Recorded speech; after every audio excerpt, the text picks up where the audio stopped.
Jangan lupa like, comment, and share di M Thorik Kasubah. Like, subscribe, dan share channel YouTube Muhammad Thorik Kasubah Official. Juga channel YouTube guru kita M Thorik Kasubah Official. Semoga berkah dan bermanfaat.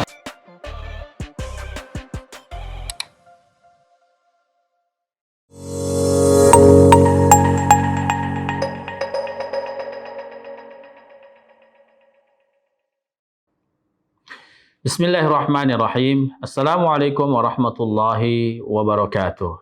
Segala puji bagi Allah Subhanahu wa taala yang telah melimpahkan banyak rahmat kepada kita semuanya. Mudah-mudahan dengan rahmat yang Allah berikan kepada kita semuanya bisa kita gunakan dalam bentuk ibadah dan taat kepadanya. Salawat serta salam senantiasa kita curahkan buat Nabi besar kita Muhammad sallallahu alaihi wasallam. Jamaah atau hadirin pemirsa dimanapun Anda berada, pada kesempatan kali ini saya sedikit berbagi informasi tentang surat Al-Hujurat ayat 6 yang berkaitan dengan hoaks. Bagaimana surat Al-Hujurat ayat 6 memberikan penjelasan tentang hoaks ini. Namun sebelumnya hadirin jamaah sekalian, sekali lagi saya memberitahukan bahwa program kita ini bernama Mutiara Tafsir. Sehingga pembahasan kita insya Allah hanya seputar tafsir Al-Quran yang berkaitan dengan tema-tema yang kontemporer. Pemirsa yang berbahagia, suatu saat Nabi SAW mengutus seorang sahabat setelah peperangan yang bernama Al-Walid bin Uqbah bin Mu'ayyid. Nabi SAW mengutus beliau untuk mengambil sedekah zakat karena mereka sudah masuk Islam. Nah, cuman Al-Walid ini semasa jahiliyah dahulu dia sangat tidak suka dengan orang-orang ini. Nah, orang-orang ini maksudnya Bani Mustalik. Cuman mereka pada saat itu sudah masuk Islam dan akhirnya diperintahkan oleh Nabi SAW untuk mengambil zakat dari mereka. Di tengah jalan menuju kepada Bani Mustalik ini, beliau melihat segerombolan Bani Mustalik keluar dengan tujuan sebenarnya di dalam riwayat dalam tafsir Al-Baghawi itu dijelaskan untuk menjemput beliau sebagai sebagai bentuk penghormatan karena dia adalah utusan Nabi yang akan mengambil zakat. Namun di tengah jalan ada setan yang kemudian membisikkan kepadanya bahwasanya Bani Mustalik itu keluar bukan untuk menjemputmu sebagai bentuk ikraman, tapi mereka ingin membunuhmu. Nah, dari situ dia mulai terprovokasi dengan bisikan itu dan akhirnya tidak sampai kepada Bani Mustalik dan dia kembali pulang. Dan akhirnya menuju kepada Nabi SAW dan laporan. Apa bentuk laporannya? Wahai Nabi, kata beliau, saya ketika mau masuk di Bani Mustalik untuk mengambil zakat, mereka keluar untuk membunuh saya. Padahal tidak seperti itu. Dan akhirnya Nabi Muhammad SAW pun marah besar. Dan kemudian tiba-tiba Bani Mustalik ini datang kepada Nabi. Kata Bani Mustalik, wahai Rasulullah, tadi kami sudah melihat utusanmu untuk mengambil zakat dari kami. Tetapi tiba-tiba dia berbelok dan akhirnya pulang. Nah, kemudian Nabi Muhammad SAW tidak langsung percaya begitu saja dan akhirnya beliau mengutus Khalid bin Walid yang kemudian secara tersembunyi. Dan Khalid bin Walid pun memerintahkan salah satu anak buahnya untuk mencari informasi. Benar tidak bahwasanya mereka ini murtad? Dan kemudian benar tidak apa yang disampaikan oleh Al-Walid tadi itu benar? Dan kemudian akhirnya informasi yang didapatkan oleh anak buahnya Khalid bin Walid, ternyata di sana ada suara azan. Ada suara azan maghrib sampai bahkan isya, itu orang mengumandangkan azan. Berarti secara praktek sahabat ini memang sudah berbohong. Nah, tiba-tiba kemudian Allah menurunkan surat Al-Hujurat ayat 6. Kata Allah Subhanahu wa taala, "A'udzubillahi minasyaitonir rajim. Ya ayyuhalladzina amanu in ja'akum fasikum binaba'in fatabayyanu an tusibu qauman bijahalatin fatusbihu ala ma fa'altum nadimin. Wahai orang-orang yang beriman, in ja'akum fasikun, jika ada orang fasik, orang fasik di sini itu yang dimaksudnya adalah Al-Khalid bin Uqbah bin Mu'ayyid. Nah, jadi orang fasik yang dimaksud dengan orang fasik di sini adalah beliau. Fatabayyanu, jika membawa kabar, maka jangan telan mentah-mentah, harus di cross check. Cross check itu adalah kalimat sekarang. Kalimat Al-Qur'annya adalah fatabayyanu. Turun ayat ini sebagai informasi bagi Nabi Shallallahu Alaihi Wasallam dan bagi seluruh kaum muslimin, dan juga Al-Walid tadi, bahwasanya apa yang dilakukan oleh Al-Walid itu adalah salah dan dia adalah seorang yang fasik, orang yang menyebar berita bohong. Jadi fasik dalam teks ayat ini adalah menyebar berita hoaks. Maka dari itu, pemirsa dimanapun Anda berada, bagi Anda dan wabil khusus diri pribadi saya dan kita semuanya yang sengaja menyebar hoaks, apalagi zaman sekarang, ada WA, ada tulisan yang tersebar di media sosial, Facebook dan yang lain-lainnya. Kemudian kita mengkopas dan mengirim dan serta share ke grup-grup yang lain, maka kita pun akan termasuk orang yang fasik karena dengan tujuannya menyebar hoaks. Dan ini sangat tidak diperbolehkan oleh Al-Quran, diantaranya adalah surat ini. Harusnya fatabayyanu. Kalimatnya adalah perintah, maka hendaklah harus di cross check. Maka kewajiban kita adalah meng-cross check setiap berita yang datang kepada kita. Sebagaimana oleh Nabi Shallallahu Alaihi Wasallam ini. Coba, Nabi adalah sebagai manusia biasa yang tentunya bisa jadi terprovokasi dengan informasi yang diberikan oleh Al-Walid tadi.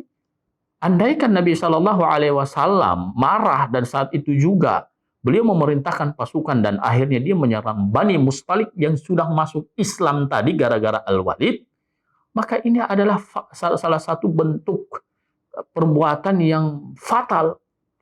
Maka alhamdulillah Allah pun menurunkan ayat ini untuk menerangkan. Jangan sampai terburu-buru mengambil kesimpulan ketika ada berita-berita yang dibawa oleh orang lain. Padahal beliau ini adalah sahabat Nabi, Al-Walid ini.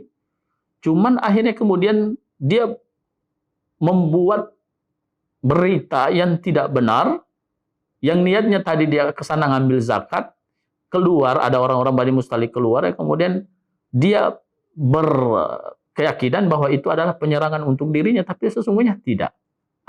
Jadi hadirin jamaah sekalian, pemirsa dimanapun Anda berada, inilah kejadian inilah yang kemudian melatar belakangi ayat ini turun. Antusibu qauman bijahalatin, jangan sampai kalau ada orang fasik ini datang membawa kabar berita atau berita hoaks, ini akan bisa menimpa ketidaktahuan terhadap suatu kaum. Fatusbihu ala ma fa'altum nadimin. Akhirnya kalian pun akan melakukan sesuatu yang akhirnya kalian akan sesali. Karena gara-gara sebab berita hoax. Sekarang kita masuk agak sedikit lebih dalam. Misalkan zaman sekarang ada aktivitas buzzer. Yang kemudian mereka bertugas untuk menyebarkan berita-berita yang tidak baik. Bahkan menjatuhkan personal orang. Ini adalah sesuatu yang berita ini sama halnya dengan apa yang dilakukan oleh Al-Walid tadi, menyebarkan berita hoaks. Lantas bagaimana menurut undang-undang negara kita? Misalkan saja di dalam undang-undang IT pada pasal 45A ayat 1 disebutkan bahwa setiap orang yang sengaja menyebarkan berita bohong dan menyesatkan yang mengakibatkan kerugian konsumen dalam transaksi elektronik bisa dikenakan pidana penjara paling lama 6 tahun dan atau denda maksimal 1 miliar. Ini adalah hukum yang ada di Indonesia. Jadi bagi orang yang menyebarkan hoaks yang kemudian mengakibatkan kerugian besar bagi semua orang, baik itu individu maupun kolektif, maka hukumannya 6 tahun penjara dan denda maksimal 1 miliar. Ini adalah hukuman yang diberikan oleh negara Republik Indonesia kepada masyarakatnya. Adapun menurut para ulama MUI kita di Indonesia, mereka mengeluarkan fatwa yang nomornya adalah 24 tahun 2017. Mereka mengatakan, ini adalah fatwa MUI, mereka mengatakan aktivitas buzzer di media sosial yang menjadikan penyediaan informasi berisi hoaks, ghibah, fitnah, namimah, bullying, aib, gosip, dan lain-lain sebagainya yang mengakibatkan kerugian kolektif maupun individual, hukumnya adalah haram. Sekali lagi, hukumnya adalah haram. Sehingga orang yang melakukan atau menyebarkan hoaks, kopas dari media sosial, kemudian dia sebarkan di grup-grup WA, maka hukumnya adalah haram.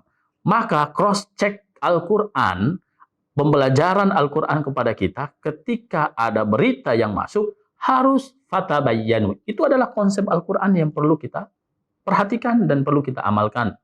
Karena itu adalah merupakan solusi supaya kita tujuannya menjaga tali silaturahmi kita lebih kuat, tali kekeluargaan antar bangsa kita dengan lebih kuat lagi, menjaga silaturahmi antar bangsa lebih mantap lagi, supaya kita mendapatkan kehidupan yang harmonis di antara kita. Coba kalau saling curiga, setiap berita yang datang kita tidak cross check, kita tidak tabayun, maka ini akan menjadi sebuah malapetaka bagi kita, khususnya bangsa Indonesia. Maka dari itu, pada kesempatan kali ini, kami sedikit akan membacakan 2 pertanyaan dari saudara-saudara kami yang bertanya tentunya berkaitan dengan berita hoaks ini. Pemirsa yang berbahagia, pertanyaan yang pertama adalah dari Bapak Ahmad Suhaimi dari Pasar Minggu. Beliau bertanya, Assalamualaikum warahmatullahi wabarakatuh, Ustadz. Pertanyaannya adalah maraknya berita di sosial media membuat beberapa teman saya ribut dan akhirnya saling membenci. Berarti ini ada pengalaman pribadinya. Mereka terpengaruh 2 berita yang berlawanan. Mohon pencerahannya bagaimana sikap kita terhadap maraknya berita medsos yang berwarna-warni. Pertanyaan ini bagus sekali. Jawaban yang pertama, pakai konsep fatabayyanu. Kalimat perintah. Wajib harus di cross check. Tidak boleh langsung di-share. Dan Anda sebagai seorang teman harus memberikan nasihat dan solusi yang baik. Bukan malah memprovokasi lagi. Itu berbahaya sangat. Karena kalau kita berdasarkan dengan fatwa ulama tadi, di tahun 2017, hukumnya adalah haram. Maka sekali lagi pakai konsep fatabayyanu berdasarkan ayat surat Al-Hujurat ayat 6. Itu solusinya. Kemudian pertanyaan yang kedua dari Bapak Rizal dari Kota Depok. Assalamualaikum warahmatullahi wabarakatuh. Waalaikumsalam.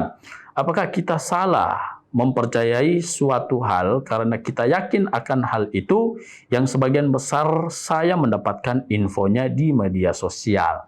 Maksudnya ini pertanyaan, sebagian besar berita yang dia dapatkan dari media sosial itu kemudian dia ambil. Apakah salah? Tentunya hukum dasarnya adalah boleh saja. Selama harus dipastikan berita itu betul benar. Kalau pas di cross check dan itu adalah hoax, maka tinggalkan.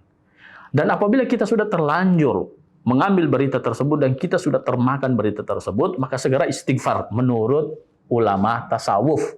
Karena ini kaitannya dengan dosa atau meminta maaf.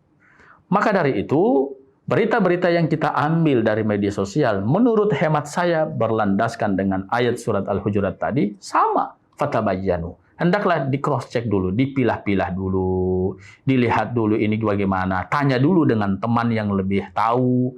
Misalkan saya yang berbackground kuliahnya di Fakultas Tafsir Al-Quran, maka tentunya saya tidak paham dengan dunia media sosial, saya tidak paham dengan dunia elektronik saat ini. Maka dengan keterbatasan ilmu saya harus bertanya kepada kawan saya yang ahli IT, apakah ini benar atau tidak. Itu lebih adil. karena kita menjalankan syariat Islam atau nilai-nilai Al-Quran. Itulah kira-kira teman-teman semuanya atau pemirsa yang Anda, dimanapun Anda berada, wabil khusus dua penanya tadi, mudah-mudahan kita tidak terprovokasi setelah melakukan tabayun dengan berlandaskan surat Al-Hujurat ayat 6 tadi. Mudah-mudahan Anda semoga sehat selalu, dan itu saja yang bisa kami bagi. Assalamualaikum warahmatullahi wabarakatuh.